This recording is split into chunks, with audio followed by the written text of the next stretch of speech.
Hello दोस्तों, मैं मनीष और आप सब देख रहे हैं विंसम क्लासेस। आज की इस वीडियो में हम सब चार्ल्स लैम्ब के बारे में डिस्कस करेंगे, जो आपके जूनियर सुपर टेट के लिए एक बहुत ही इम्पोर्टेंट राइटर हैं। सबसे पहली बात तो ये 19th सेंचुरी से बिलोंग करते हैं, अर्थात इनका जो जन्म हुआ है, बॉर्न, इनका डेट आप देख सकते हैं 1775 में इनका जो है जन्म होता है crown office law inner temple London में। ठीक है, इसका पूरा प्लेस का नाम है crown office law inner temple London में।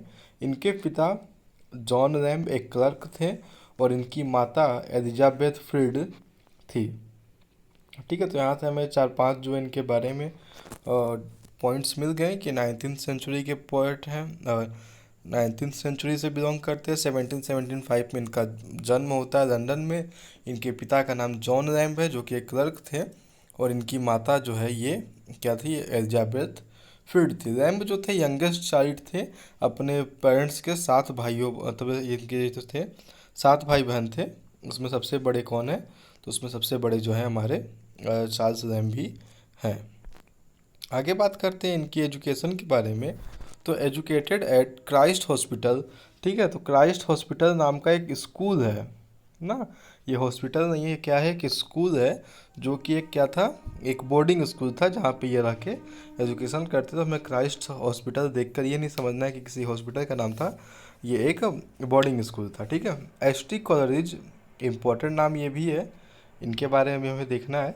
तो एस टी कॉलेज जो थे इनके क्लास फेलो थे। ठीक है, क्राइस्ट हॉस्पिटल में जब ये पढ़ा करते थे तो एस टी कॉलेज क्या थे, इनके जो थे क्लास फेलो थे, इनके साथ साथ पढ़ाई करते थे।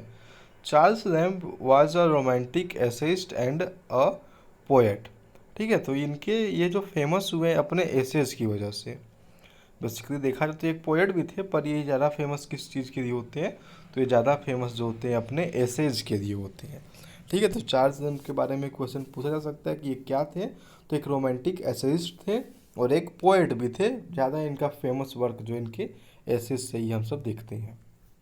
आगे बात करें तो 1792 में ये जो है ब्रिटिश ईस्ट इंडिया कंपनी में एज अ क्लर्क ज्वाइन होते हैं। ब्रिटिश ईस्ट इंडिया कंपनी आप सब जानते ही होंगे, वही कंपनी है जिसने भारत पे इतने साल तक शासन किया। उसमें एज अ क्लर्क जो है 1792 में ज्वाइन करते हैं।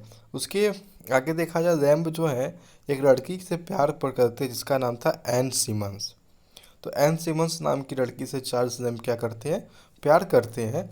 और उसके आगे देखा जाए तो लैम्ब जो है, चार्ल्स लैम्ब के अपने जीवन के 6 साल, ठीक है, 6 ईयर्स जो थे, ये एक मेंटल फैसिलिटीज़ में बिताते हैं। ओ सॉरी, 6 साल मैंने कहा, 6 वीक्स, 6 सप्ताह जो ये क्या एक मेंटल फैसिलिटी में बताते हैं, कब, 1795 में। तो ये भी इनके लाइफ से एक बहुत ही इम्पोर्टेंट घटना है जो जुड़ी हुई है। क्वेश्चन बन सकता है कि वो कौन सा एसेइस्ट था जो 6 महीने तक किसी मेंटल फैसिलिटी में बिताता है अपने मेंटल इलनेस की वजह से, तो वो थे चार्ल्स लैम्ब 1795 में। His brother and sister Mary also suffered mental illness. तो इनके जो भाई थे और इनकी बहन थी, ये लोग भी क्या करते हैं, मेंटल इलनेस के शिकार हो जाते हैं। तो सबको को एक मेंटल फैसिलिटी में रहना पड़ता है 1795 में। अब बात करते हैं तो एक एग्ज़ाम के दृष्टिकोण से एक बहुत ही इम्पोर्टेंट क्वेश्चन बन सकता है। इनका एक स्यूडोनिम था इलिया, ELIA। ठीक है, स्यूडोनिम है ये। अपने जितने भी इन्होंने लिखा, ये इनका पेन नेम था। ये अपने सारे के सारे जो भी इनकी रचनाएं हुई, जितनी भी एसेज हुई, पोएम्स लिखा इन्होंने, ये इलिया नाम से ये क्या करते थे, लिखा करते थे। और इलिया नाम कैसे आया कि इनके साथ एक फेलो इटालियन क्लर्क था, ईस्ट इंडिया कंपनी जो वर्क करते थे। तो वहाँ पर ये क्या हुआ, वहाँ से जब ये रिटायर हटते हैं वहाँ पे, तो साउथ सी हाउस में ये वर्क करना शुरू कर देते। वहाँ पे इनके साथ एक क्लर्क काम करता है, इटालियन था, उसका सर नेम था इलिया, ELIA, जो कि इनका क्या बनता है, एक पेन नेम बन के आगे आता है। ठीक, आगे देखा जाए तो Lamb begins his career as a poet in Coleridge poems on various subjects published in 1796 by writing a sonnet. देखिए हुआ क्या, कॉलरीज जो थे उन्होंने अपना एक पोएम क्या किया, पब्लिश करवाया, जिसका नाम था कॉलरीज। ये पोएट का नाम है, पोएम्स ऑन वेरियस सब्जेक्ट्स। ठीक है, ये पब्लिश होता है 1796 में। तो चार्ल्स लैम्ब का एक सोनेट जो थे, कुछ सोनेट्स क्या हुए इसमें भी पब्लिश होते हैं। ठीक है, तो पहला इनका अगर वर्क की बात की जाए तो ये कुछ सोनेट्स लिखते हैं जो कि पोएम्स ऑन वेरियस सब्जेक्ट में पब्लिश्ड होते हैं। ठीक है, also contributed to the second edition. तो फर्स्ट एडिशन में कंट्रीब्यूट किया है सोनेट लिख के, और सेकेंड एडिशन जब आता है पोएम्स ऑन वेरियस सब्जेक्ट्स का, तो उसमें भी चार्ल्स लैम्ब क्या करते हैं, अपना योगदान देते हैं। और चार्ल्स लैम्ब की जो सबसे मोस्ट फेमस पोएम की बात करें तो ये ओल्ड फेमिलियर फेसेस जो है, वो चार्ल्स लैम्ब की सबसे फेमस जो है, उन दिनों शुरुआती दिनों में 1796 से 1800 तक के बीच में जो है इनकी जो सबसे फेमस बुक रहती है, और जो इनकी पहली इंडिपेंडेंट बुक रहती है। अभी तक जितनी भी इन्होंने किताबें लिखी थी वो एस.टी. कॉलरिज से टाई अप करके लिखा था। तो पहली इंडिपेंडेंट बुक थी इनकी, उसका नाम था अ टेल ऑफ रोजमंड। इंडिपेंडेंट बुक का नाम क्या नाम है, अ टेल ऑफ रोजमंड ग्रे। ठीक है, जो कब आता है, जो कि पब्लिश होता है 1798 में, जो कि ये क्या होती है, एक नोवेला होता है। ठीक है, तो ये इनकी पहली इंडिपेंडेंट बुक के बारे में हमने जान लिया। It was not a success, और ध्यान देने वाली बात यह है कि जो इनकी नोवेला थी अ टेल ऑफ रोजमंड ग्रे, वो सक्सेस नहीं हो पाता है, वो एक अनसक्सेसफुल इनका वर्क रहता है। आगे इनके कुछ इंपॉर्टेंट प्लेस के बारे में हम सब देखें अगर, तो 1802 में ये एक लिखते हैं जॉन वुडविल। ठीक है, इसमें मैं स्टार बना दूंगा जितने भी इनके इंपॉर्टेंट प्लेज रहेंगे। तो 1802 में ये क्या लिखते हैं, जॉन वुडविल। ये एक पोएटिक ड्रामा था जो कि 5 एक्ट्स में लिखा गया था, ब्लैंक वर्स में।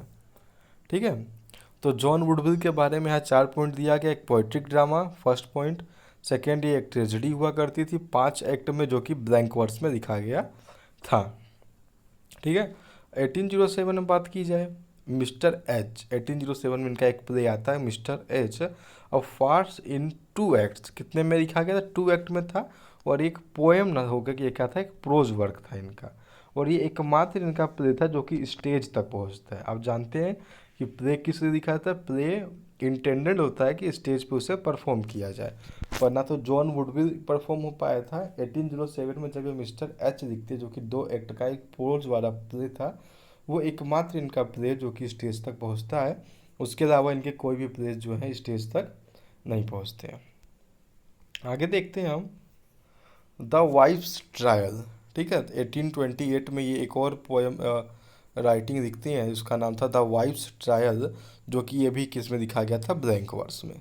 उन दिनों देखा जाए ब्लैंक वर्स जो है काफ़ी ज़्यादा वहाँ पे फेमस एक माना जाता था। सभी जो पोएट्स हुआ करते थे ब्लैंक वर्स को ज़्यादा यूज़ करते हैं। आप मिल्टन को दे दें, आगे चल के 19th सेंचुरी में आप यहाँ पे देख रहे हैं चार्ल्स लैम्ब को, उसके बीच में जॉन कीट्स हो गए, पी.बी. शेली हो गए, वो सारे भी ब्लैंक वर्स का यूज किया करते थे। आगे देखिए प्रोज वर्क के बारे में। इनके प्रोज वर्क की बात की जाए तो 1807 में इन्होंने लिखा था tales from Shakespeare, written by Charles and Mary. जिस बच्चे के लिए टेल्स फ्रॉम शेक्सपियर क्या है, एक वर्क था जो कि ये अपने सिस्टर के साथ, सिस्टर का क्या नाम था इनके, मैरी, तो ये अपनी सिस्टर के साथ मिलकर टेल्स फ्रॉम शेक्सपियर को लिखते हैं। ओके गाइस, आगे हम सब देख बात करें अगर, तो 1808 में आता है the adventures of Ulysses. The adventures of Ulysses ये क्या है, चिल्ड्रन बुक है। ठीक है, 1808 में भी इन्हें का एक बुक आता है specimens of English dramatic poets who lives about the time of Shakespeare. ठीक है, तो ये 3 इनके जो है प्रोज वर्क हमने अभी देखे। आगे हम और बात करते हैं इनके प्रोज वर्क के बारे में। अगला है 1811 में ये लिखते हैं on the tragedies of Shakespeare. ठीक है, तो देखा जाए तो ये शेक्सपियर के बारे में काफ़ी ज़्यादा लिखा करते थे। तो 1811 में ये क्या लिखे, on the tragedies of Shakespeare. 1821 में इन्होंने लिखा witches and other night fears. क्या, witches and other night fears.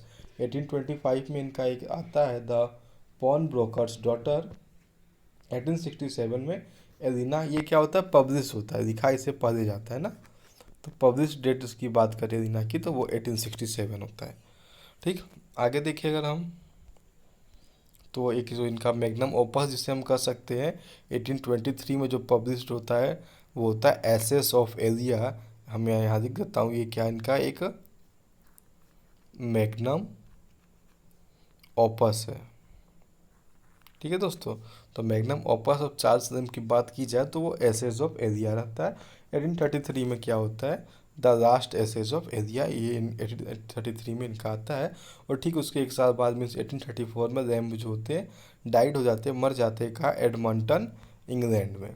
ठीक है, तो ये पूछा जा सकता है कि ये पे कहाँ मरते हैं, तो इनका जो डेथ होता है एडमंटन में होता है इंग्लैंड में, कब, 1834 में इनकी डेथ जो है हो जाती है। बात करें अगर हम, तो इनकी सबसे जो मैग्नम ओपस इनका कौन सा है, एसेस ऑफ एरिया 1823 में। मैं इसे लिख देता हूँ यहाँ पे, मैग्नम ओपस है, MO यहाँ दिया गया है। मेजर वर्क है इनका said magnum opus of lamb.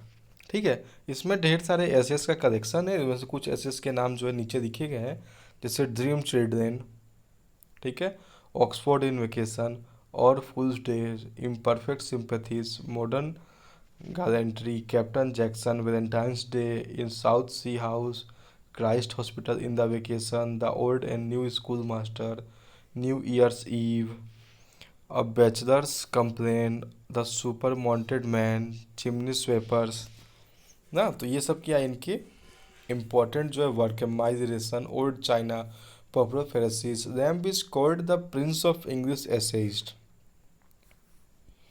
अगर लैम्ब से कहीं क्वेश्चन ना भी बने तो ये हमें ध्यान रखना है कि लैम्ब को जो है the prince of English essayist कहा जाता है, ह्यूग वॉकर ने इन्हें ये कहा था। ठीक है, बात कर रहे हैं अगर हम टेल्स फ्रॉम शेक्सपियर की, तो इसे भी हमें ध्यान देना होगा। तो जो टेल्स फ्रॉम शेक्सपियर है वो इन्होंने अपनी बहन के साथ कोलेब्रेशन में लिखा था। ठीक है, the prince of English essayist by Hugh Walker, tales from Shakespeare in collab with his sister Mary, 20 tales from Shakespeare plays, Lamb works on 6 tragedies, Mary worked on 14 comedies. Basically ये क्या था, Shakespeare के 20 play को ये देते हैं, उसको 4 जिसमें से 6 क्या थे, ट्रेजेडी थे, और 14 क्या थे, कॉमेडी थी। तो ट्रेजेडीज़ पे वर्क करते हैं चार्ल्स लैम्ब, और कॉमेडीज़ पे वर्क किया इनकी सिस्टर मैरी ने। तो चार्ल्स लैम्ब से जो बनने वाले क्वेश्चंस हैं हमने यहाँ पे देखे हैं इस छोटे से वीडियो में, पर इम्पोर्टेंट वीडियो में।